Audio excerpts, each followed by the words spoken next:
Hello everyone. मेरा नाम चंद्रशेखर है और मैंने आईआईटी दिल्ली से मैकेनिकल इंजीनियरिंग में ग्रेजुएशन किया है। I am having more than 12 years of teaching experience and out of which 3 से 4 साल का मेरा जेई और नीट डोमेन में एक्सपीरियंस है। तो आज मैं फ्लूइड डायनेमिक्स का बहुत इंपॉर्टेंट और इंटरेस्टिंग कॉन्सेप्ट आपके साथ डिस्कस करूंगा, that is the Bernoulli equation. So fluid dynamics, जिसको हाइड्रोडायनेमिक्स भी बोलते हैं, that is the study of the flowing fluid considering the forces causing the motion। तो कौन कौन से मेजर फोर्सेस फ्लोइंग फ्लूइड में एक्ट करते हैं, पहले उसकी चर्चा करते हैं। दो मेजर फोर्सेस हैं, एक है प्रेशर फोर्स, जिसको हम बोल सकते हैं प्रेशर इनटू एरिया, जो कि हमेशा सरफेस के नॉर्मल और कंप्रेसिव एक्ट करता है। दूसरा होता है ग्रेविटी फोर्स, जिसको हम वेट भी बोल सकते हैं, weight of the fluid, value होगी m/g, वो हमेशा डाउनवर्ड एक्ट करते हैं। तो ये दो फोर्सेस हैं। तो बर्नौली इक्वेशन होती क्या है?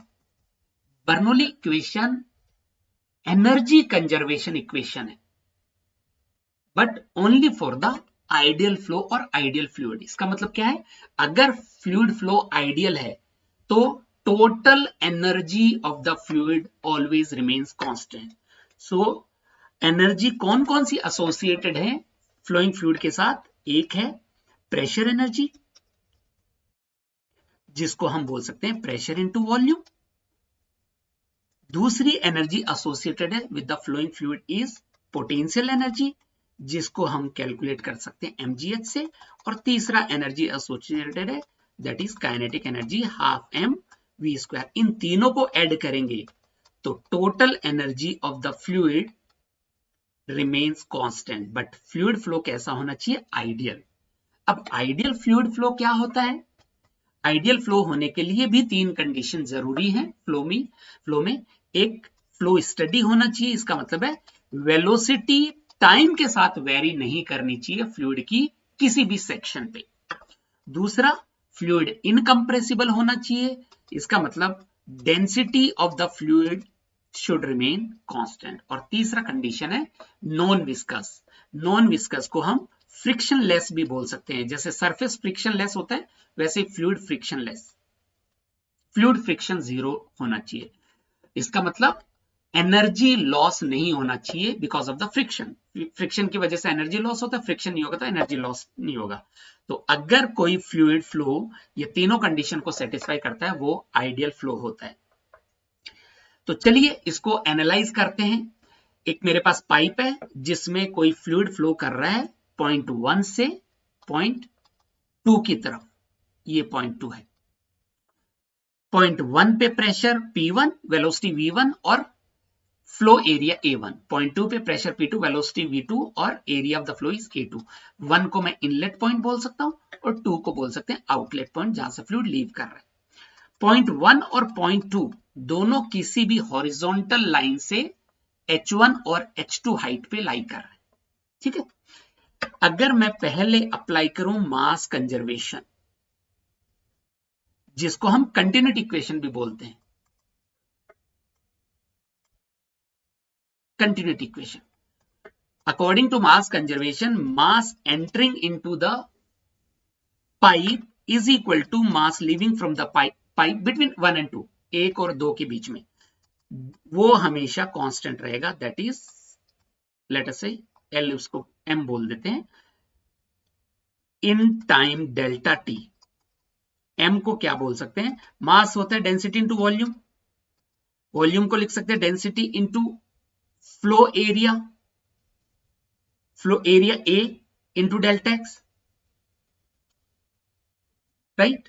और डेल्टा एक्स को बोला जा सकता है डिस्प्लेसमेंट या distance equal to velocity into time. So rho into A into V into delta T, ये कांस्टेंट होना चाहिए। ये हमारा कंटिन्यूटी इक्वेशन है। और क्योंकि डेंसिटी ऑलरेडी कांस्टेंट है और हम किसी constant time interval delta T की बात कर रहे हैं, तो यहां से हम बोल सकते हैं area into velocity remains constant. और अगर मैं यही एक्सप्रेशन 1 और 2 के बीच में अप्लाई करूं, the product of A1 V1 is equal to product of A2 V2। अगर एरिया बढ़ेगा तो वेलोसिटी कम होगी और एरिया डिक्रीज करेगा तो velocity of the flow increase करेगा। ये हमारी कंटिन्यूटी इक्वेशन है। Let us develop the expression for Bernoulli equation. उसके लिए हम अप्लाई करेंगे वर्क एनर्जी थ्योरम। क्या होती है work energy theorem? Net work done is equal to change in kinetic energy. और वर्क डन किन किन फोर्सेस की वजह से हो रहा है? एक है प्रेशर फोर्स और दूसरा है gravity force is equal to change in kinetic energy. अब प्रेशर फोर्स को देखिए, प्रेशर हमेशा नॉर्मल और कंप्रेसिव होता है। Pressure force is always x normal and compressive. Point A पे प्रेशर फोर्स का डायरेक्शन फ्लो डायरेक्शन के बराबर होगा P1A1। बट पॉइंट 2 पे अगर देखें, ये पॉइंट 2 है, इसमें प्रेशर का डायरेक्शन होगा या प्रेशर फोर्स का डायरेक्शन होगा normal and compressive, opposite to the flow direction. P2A2 is opposite to the flow direction. ये हाइट H1 है, ये हाइट H2 है। तो क्योंकि pressure force P1A1 flow direction में एक्ट कर रहा है, तो work done will be positive P1A1 into delta x displacement, delta x1 भी बोल सकते हैं इसको, ये डेल्टा x1 है, लेटर से delta x1 minus P2A2 into delta x2, ये डिस्प्लेसमेंट लेटर से डेल्टा x2। ये हुए।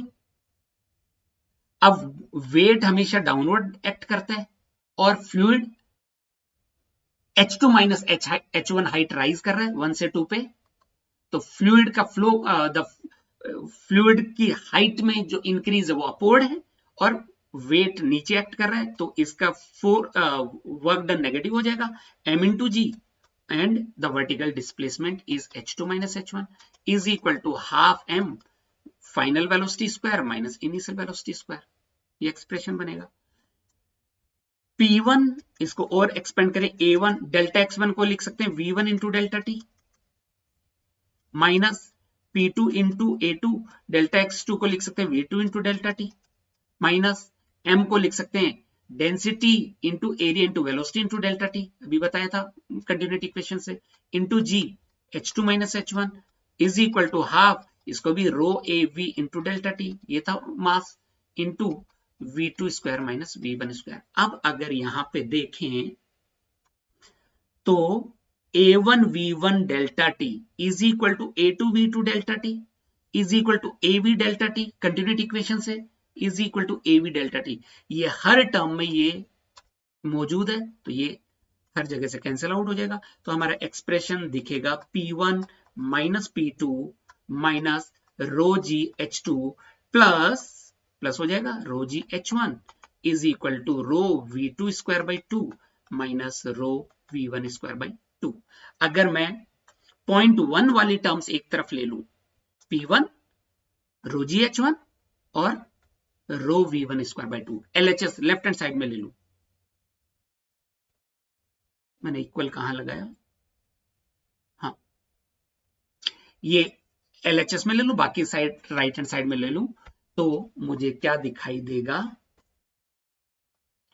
P1 plus rho ji H1 plus rho V1 square by 2 is equal to P2 plus rho ji H2 plus rho V2 square by 2।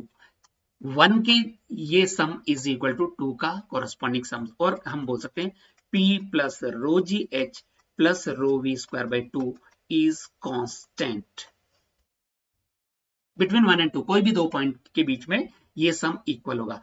अब ये energy को represent करता है, pressure energy, potential energy और kinetic energy तीनों का सम है। But क्योंकि pressure energy pressure into volume होता है, तो pressure energy divide by volume को डिनोट कर रहा है pressure energy. mgh potential energy होता है, तो mgh डिवाइड बाय वॉल्यूम किया तो m upon volume is density, तो ये जूल पर मीटर क्यूब है इसका यूनिट। जूल होता है newton metre divide by metre cube, तो इसको न्यूटन पर मीटर स्क्वायर बन जाएगा, जिसको हम पास्कल भी बोल सकते हैं। इसका मतलब क्या है कि ये प्रेशर की फॉर्म में है। पहली term static pressure of the fluid को डिनोट कर रहा है, second term hydrostatic pressure of the fluid को डिनोट कर रहा है, जो कि हम फ्लूइड स्टैटिक्स में पढ़ते हैं, रो जी एच। और तीसरे टर्म को बोलते हैं dynamic pressure of the fluid. Dynamic pressure का मतलब है कि जो प्रेशर फ्लूइड की वेलोसिटी से डेवलप हुआ। तो इन तीनों का sum, that is the total pressure of the fluid, always remains constant. अगर मैं इस पूरी की पूरी इक्वेशन को, ये एक फॉर्म है, अगर पूरी की पूरी इक्वेशन को रो से डिवाइड कर दूं, रो कांस्टेंट है क्योंकि फ्लूइड इज इनकंप्रेसिबल, तो हमारी इक्वेशन कुछ ऐसे नजर आएगी, इज इक्वल टू कांस्टेंट।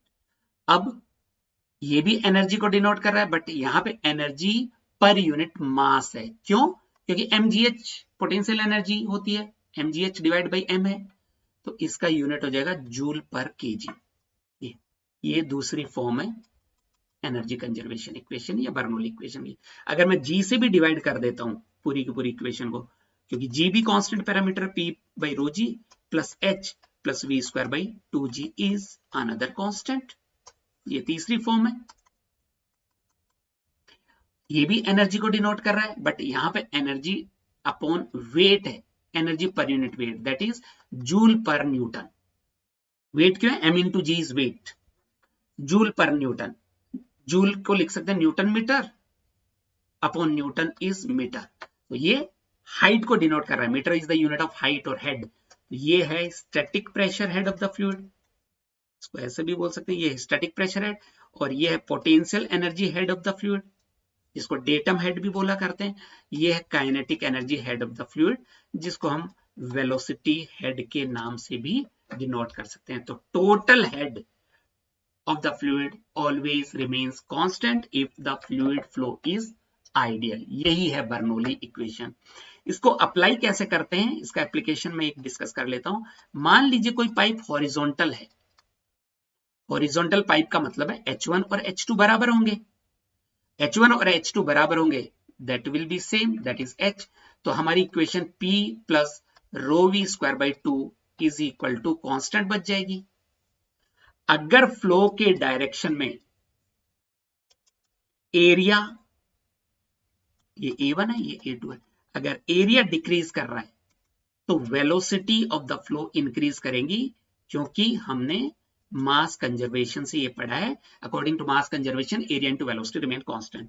और अगर काइनेटिक एनर्जी इंक्रीज कर गई वेलोसिटी, तो प्रेशर ऑफ द फ्लूइड को डिक्रीज करना ही होगा। ये है हमारा बर्नौली इक्वेशन। जब भी काइनेटिक एनर्जी बढ़ती है फ्लूइड की, तो pressure of the fluid decrease करता है और वाइस वर्सा। अगर एरिया बढ़ रहा होता तो वेलोसिटी डिक्रीज कर रही होती और प्रेशर इंक्रीज कर रहा होता फ्लूइड में।